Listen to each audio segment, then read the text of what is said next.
السلام علیکم every one. آج ہم بات کریں گے امپورٹڈ حکومت اور ہینڈلرز کے کچھ انوکھے کارناموں کی۔ جس مقصد کے تحت امپورٹڈ حکومت کو ہینڈلرز لے کے آئی وہ مقصد پورا ہو چکا ہے، جو کہ ان کے بہت سارے نمائندوں نے ٹی وی پر آ کر خرم دستگیر نے، رانا ثناءاللہ اور بہت سارے لوگ جو ہیں وہ اپنے منہ سے اب کھلے عام یہ بات بتا رہے ہیں کہ وہ آئے تھے اپنے نیب کے کیسز ختم کرانے کے لیے، اپنے اوپر لگے ہوئے جتنے داغ ہیں وہ دھونے کے لیے، تاکہ وہ الیکشن میں جا سکیں اور اپنی سیاسی زندگی جو ہے اس کو ختم ہونے سے بچایا جا سکے۔ اس سارے پروسیجر میں ہینڈلرز نے ان کو بہت سپورٹ کیا ہے، لیکن ہینڈلرز نے ایسے ہی سپورٹ نہیں کیا، ان کے اپنے مقاصد اس میں شامل تھے۔ اب سوچیں کہ ہینڈلرز اپنے مقاصد کے سلسلے میں لگے ہوئے تھے اور پی ڈی ایم حکومت جو ہے، یہ جو چوچو کا مربع ہے، وہ اپنے مقاصد کے لیے کام کر رہے تھے۔ دونوں کو اپنے اپنے مفاد عزیز تھے، کسی کو بھی وطن کی فکر نہیں تھی، کسی کو بھی عوام کی فکر نہیں تھی، کسی کو بھی عوام کا اور ملک کا مفاد عزیز نہیں تھا۔ انہوں نے اس سارے پروسیجر کے اندر نیب کو ختم کر دیا۔ ای وی ایم کا جو شدید مسئلہ اور ان کو پریشانی تھی وہ بھی انہوں نے ختم کر دی۔ ہینڈلرز نے یہ سارا کچھ کیوں کیا؟ کیونکہ وہ اپنی ایکسٹینشن کے چکر میں تھے، اور اگر ایکسٹینشن نہیں تو ان کو ایک اعلیٰ عہدہ جو ہے وہ دینے کی کوشش کی جا رہی ہے، جس کے لیے کابینہ کی منظوری درکار ہے، اور وہ جو ہے یہ امپورٹڈ حکومت سے وہ کرائیں گے۔ اس کے علاوہ آئی ایم ایف کے ساتھ جو ڈیلز انہوں نے کرنی ہے تاکہ وہ پیسہ پاکستان کے اندر آئے اور وہ اس پیسے کو یہ لوگ جو ہیں وہ اڑائیں، اور قرضہ جو ہے وہ پاکستانی عوام کے نام پر لیا جائے۔ اس ملک کا جو بچہ ہے وہ اس قرضے کی اس کی 7 نسلیں جو ہیں وہ بھی اس قرض کو بھگتیں، لیکن عیاشیاں یہ لوگ کریں،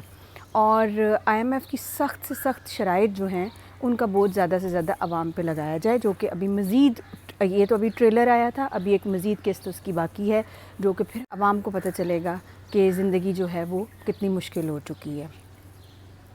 اب ان ساری باتوں کے پیش نظر جب یہ کھل کھلا کے سارا کچھ سامنے آ چکا ہے، تو میرا نہیں خیال کہ اب کوئی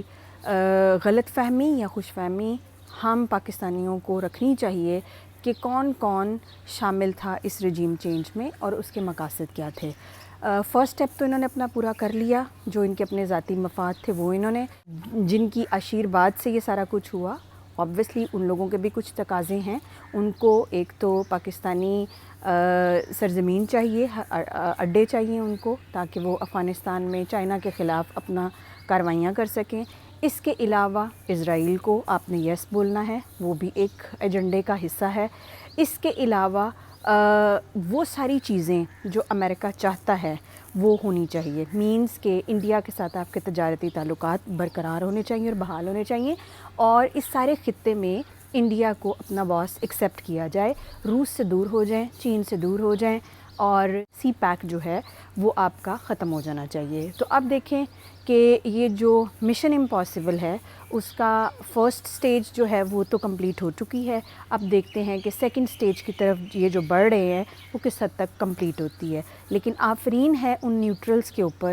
ان ہینڈلرز کے اوپر، جو اتنی ڈھٹائی بے شرمی کے ساتھ یہ سارا تماشا دیکھ رہے ہیں اور اس کو کنڈکٹ کرنے میں ان کا ہاتھ ہے۔ ان کو یہ نہیں پتہ کہ یہ وطن عزیز جو ہے یہ کتنی قربانیوں کے بعد ملا، اور ابھی تک جوان اپنی شہادتیں دے رہے ہیں، اپنی جانوں کے نذرانے پیش کر رہے ہیں، عوام چکی میں پس رہی ہے، پیٹ پہ پتھر باندھ کے پھر رہی ہے۔ وہ لوگ جو 3 وقت کا کھانا کھاتے تھے اب وہ 2 وقت کا کھانا ان کو بڑی مشکل سے مل رہا ہے۔ سیلریڈ کلاس پتہ نہیں کس طریقے سے اپنے گھر کے اخراجات پورے کر رہی ہے، اپنی ہیلتھ کے، اپنے بچوں کی تعلیم کے۔ مجھے نہیں سمجھ آ رہی کہ ان سب کو یہ سب کیوں نظر نہیں آ رہا، جب کہ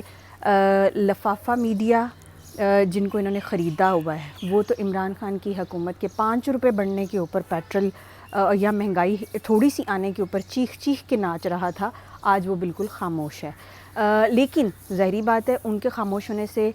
خبریں رک تھوڑی جائیں گی۔ سوشل میڈیا کا زمانہ ہے، سوشل میڈیا ہر چیز ہر ایک تک پہنچا رہا ہے، لیکن یہ لوگ اتنے بے شرم ہیں کہ ان کو شرم آنے کا نام نہیں لے رہی۔ ان کے ایک انا، ایک ان کی ہٹ دھرمی اور ضد کی وجہ سے ملک کہاں سے کہاں پہنچ گیا ہے۔ اللہ تعالیٰ سب کو ہدایت دے اور میرے اس ملک کو، وطن عزیز کو ہمیشہ سلامت اور قائم دائم رکھے، اور ہم سب پر اپنا رحم نازل فرمائے، آمین۔